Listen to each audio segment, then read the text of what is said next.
Pag-aalay ng tupa, kambing at baka sa Haring Yahawa, isang pagsunod at pag-asa.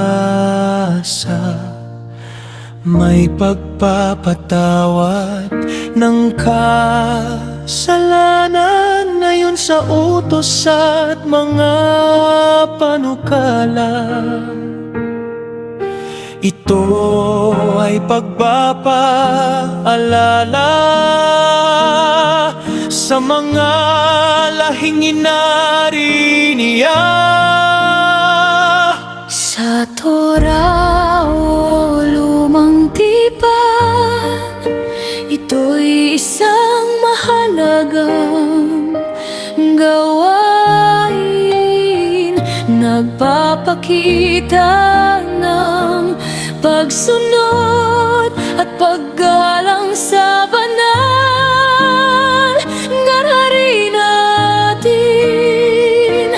Kahanim ay tagapamagitan sa pagitan natin at ng kataas-taasan, nag-aalay ng mga handog para sa kapatawaran ng ating mga kasalanan.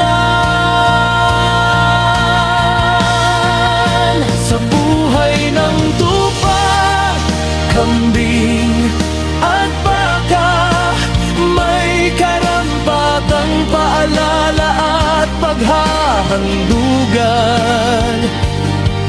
Pagpapakumbaba, pag-aalis ng kasalanan at lakas ng alahaya na makapangyarihan. Nagpapatotoo sa kapatawaran at pag-ibig ng kataas-taasan, Sa kanyang bayan na may pusong naniniwala sa haring walang hanggan. Sa handog na alay, may pag-asa at kapatawaran. Handog sa diwa ay kapayapaan. ang Haring Yahawa na may pag-ibig at habag na walang katapusan. Kaya't alalahanin natin ang mga biyayang natatanggap, ipagpasalamat at ialay nating ganap sa dakilang tagapagligtas nating lahat.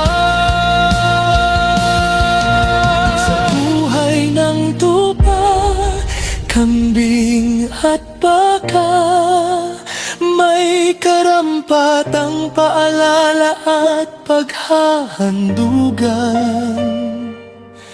Pagpapakumbaba, pag-aalis ng kasalanan at lakas ng alahaya na makapangyarihan. Nagpapatotoo sa katapatan at pag-ibig ng kataas-taasan, sa kanyang bayan na may pusong naniniwala sa haring walang hanggan.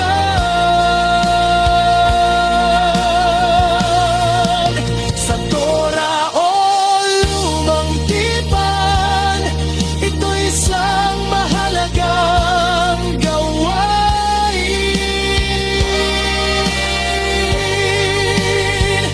nagpapakita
Pag-aalay ng mga handog,